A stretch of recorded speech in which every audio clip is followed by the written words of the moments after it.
पूर्ण एपिसोड पाहण्यासाठी डाउनलोड करा सोनी लिव्ह ॲप।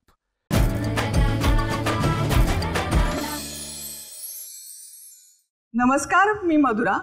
आज काय बनवूया या जगातील सर्वात कठीण प्रश्नाचं उत्तर सोपं करायला मी आली आहे। चला तर मग सुरुवात करूया।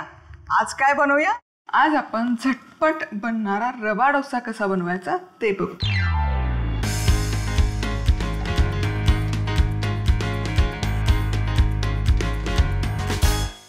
तर इथे 1 कप बारीक रवा घ्यायचा आहे। बारीक रवा नसेल तर तुम्ही जाड रवा पण घेऊ शकता आणि तो मिक्सरमध्ये फिरवून हलकासा बारीक करून घेऊ शकता। यामध्ये घालूयात मीठ, पाव कप दही, दही नसेल तर लिंबाचा रस किंवा ताक इथे तुम्ही वापरू शकता।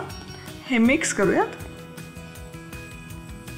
आता यामध्ये घालूयात पाणी।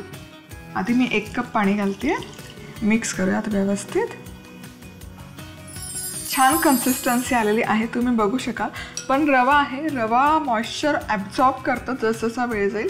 सो यामध्ये आणखी 2 चमचे मी पाणी घालते, मिक्स करूयात।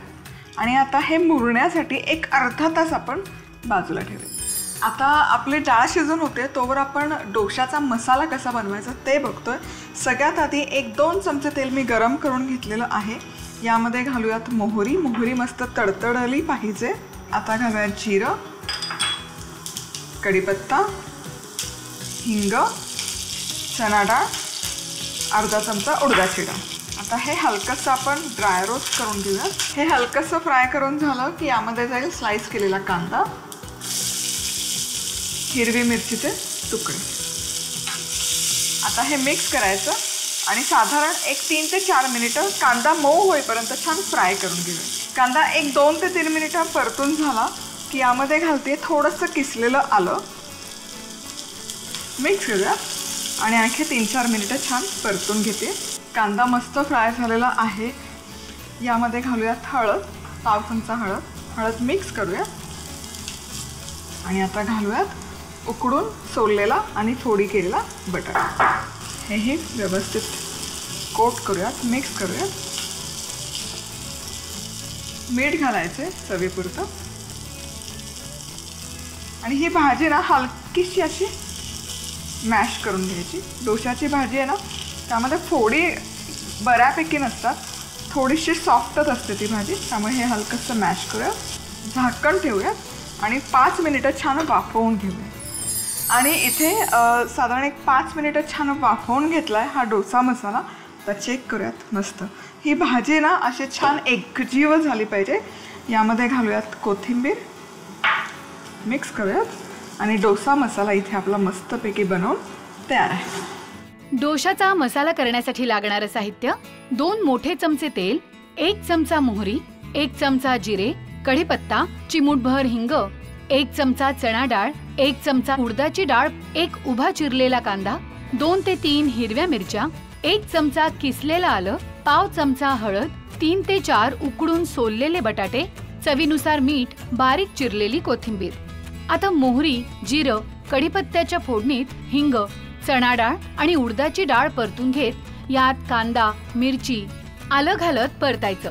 आता हळद, बटाटा आणि चवीप्रमाणे मीठ घालत हे मिश्रण एकत्र शिजवून आणि अशा प्रकारे एकजीव करायचं। वर आवडीप्रमाणे कोथिंबीर घालायची। झाला आपला नाश्ता विशेष डोसा मसाला तयार। आता बनवूयात ओल्या नारळाची चटणी। त्यासाठी घ्यायचंय 2 चमचे डाळवं मिक्सरमध्ये। यामध्ये घालते मी अर्धा कप ओल्या नारळाचा चव, हिरवी मिरचीचे तुकडे, आलं किसलेलं आणि हे सुके जिन्नस आधी आपण छान ब्लेंड करून घेऊया।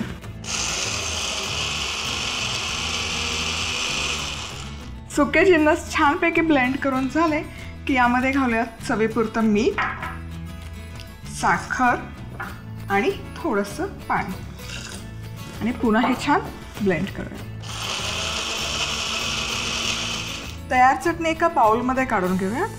चटणीवर खमंग फोडणी घालूयात। चमचाभर तेल गरम केलेलं आहे, त्यामध्ये मोहरी मस्त तडतडली की जिरं, हिंग, सुक्या लाल मिरच्या, कढीपत्ता।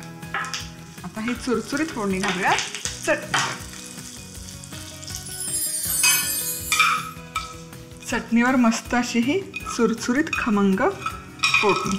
ओल्या नारळाची चटणी, 2 चमचे डाळवं, अर्धा कप खवलेलं ओलं खोबरं, हिरव्या मिरचीचे तुकडे, आलं, चवीनुसार मीठ, अर्धा चमचा साखर, पाणी, 1 चमचा तेल, अर्धा चमचा मोहरी, अर्धा चमचा जिरे, चिमूटभर हिंग, 2 सुक्या लाल मिरच्या, कढीपत्ता.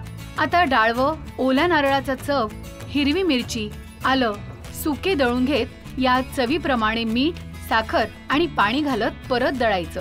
आता मोहरी, जिरं, हिंगाच्या फोडणीत सुक्या लाल मिरच्या आणि कढीपत्ता घालायचा आणि ही फोडणी चटणीवर घालायची. झाली आपली डोशाची चटणी तयार. डोशाचं बॅटर साधारण 1 तासभर मी इथे छान मुरवून घेतलेलं आहे. तुम्ही बघू शकाल मस्त झालेलं आहे. आता यामध्ये अर्धा चमचा मी घालते फ्रूट सॉल्ट. एक पटकन मिक्स करायचं आणि आता आपण याचे डोसे घालून घेऊ. डोसे बनवण्यासाठी तवा मी गरम करून घेतला, तो ग्रीस करून घ्यायचा तेल लावून व्यवस्थित. आता तव्याच्या मध्यभागी पळीभर बॅटर घालायचं आणि हे बॅटर हलक्या हाताने छान पसरवून घ्यायचं, स्प्रेड करून घ्यायचं आणि व्यवस्थित सोनेरी रंग येईपर्यंत भाजून घ्यायचा. हलकंसं तेलही लावायचं. डोसा मस्त भाजून झाला आहे, तुम्ही बघू शकाल. छान जाळी पण आलेली आहे आणि आहा. नाश्ता विशेष रवा डोसा करण्यासाठी लागणारं साहित्य: 1 कप बारीक रवा, चवीनुसार मीठ, पाव कप दही, पाणी, अर्धा चमचा फ्रूट सॉल्ट, तेल.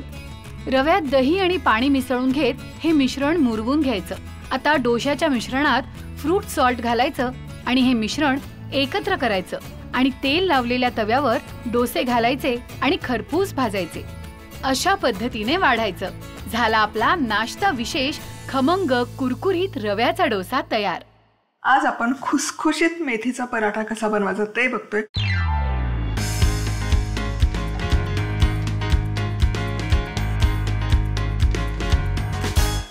तर इथे मी 2 कप गव्हाचं पीठ घेतलेलं आहे.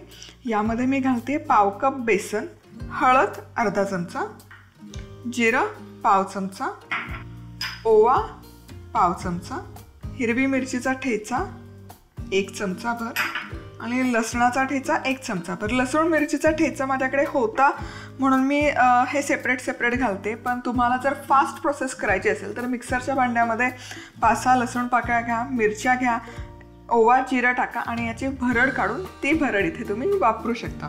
आता यामध्ये घालूयात लाल तिखट 1 चमचा, 1 चमचा धनेपूड, चवीपुरतं मीठ आणि 1 मोठा चमचा पांढरे तीळ. आता सगळ्यात आधी हे सुके जिन्नस आहेत ना, हे छान मिक्स करून घेऊयात. हे सुके जिन्नस छान मिक्स करून झाले की यामध्ये मी घालते 1-2 चमचे साजूक तूप. हा पराठा बनवताना आहे ना, शक्यतो तेलाचा वापर अजिबात नाही करायचा. इवन पराठा भाजताना पण काय होतं ना, तेल जेव्हा हवेच्या संपर्कामध्ये येतं तेव्हा ते ऑक्सिडाईज होतं आणि काळं पडतं. तुम्हाला जर हा प्रश्न पडलेला असेल की पांढऱ्या शुभ्र पोळ्या कशा करायच्या, कणिक मळताना तेलाचा वापर अजिबात करायचा नाही. तूप आहे, साजूक तूप मी घेतलेलं आहे. हे छान आहे ना कोट करून घेऊयात ही कणिक या तुपामध्ये. आता तूप छान घोळवून घेतलं यामध्ये की यामध्ये घालायची आहे मेथी. तर इथे मी 3 कप मेथीची पानं घेतली निवडून आणि पाण्याखाली व्यवस्थित स्वच्छ धुवून घेतली. त्यातली माती पूर्ण काढून घ्यायची आणि छान अशी बारीक कट करायची, व्यवस्थित फाईनली चॉप करून घ्यायची. 3 कप मेथीची पानं घेतली की 2 कप बारीक चिरून ती मेथी होते. सो 2 कप गव्हाचं पीठ आहे तर इथे 2 कपच मी मेथीची पानं वापरते. सो ही खूप सारी बारीक चिरलेली मेथी. सो आता पाणी आधी मी घालणार नाही आहे. आधी हे मेथीमध्ये जे मॉइश्चर असतं ना, त्या मॉइश्चरमध्येच ही कणिक एकजीव करून घ्यायची आणि आता यामध्ये थोडं पाणी घालून शक्यतो दाटसर, जितका घट्ट होत असेल तितका घट्टसर गोळा मळून घ्यायचा. खूप पाणी नाही घालायचं, थोडं पाणी घालून गोळा करून घ्यायचा. आणि तुम्ही इथे बघू शकाल छान असा घट्टसर गोळा मी मळून घेतलेला आहे. कमीत कमी 3 ते 4 मिनिटं तरी ही कणिक अशी मळून घ्यायची. दाटसर झाला, अजिबात सैल नाही आहे. आता यावर झाकण ठेवायचं आणि एक 15 मिनिटं हे पीठ आहे हे मुरण्यासाठी ठेवून देऊया. आता हे मेथीच्या पराठ्याची कणिक मी जवळपास अर्धा तास मुरण्यासाठी ठेवून दिली होती आणि तुम्ही बघू शकाल आता याला आणखी थोडंसं पाणी सुटलेलं आहे. त्यामुळेच मग हा मळतानाच आहे ना हे कायम घट्टसर मळायचं, कारण मेथी आहे त्यामध्ये ऑलरेडी मॉइश्चर असतं आणि जसजसा वेळ जातो तसतसं ते मॉइश्चर रिलीज होतं. आता यातून आहे ना छोटे छोटे पोर्शन्स करून घ्यायचं. पूर्ण एपिसोड पाहण्यासाठी डाउनलोड करा सोनी लिव्ह ॲप.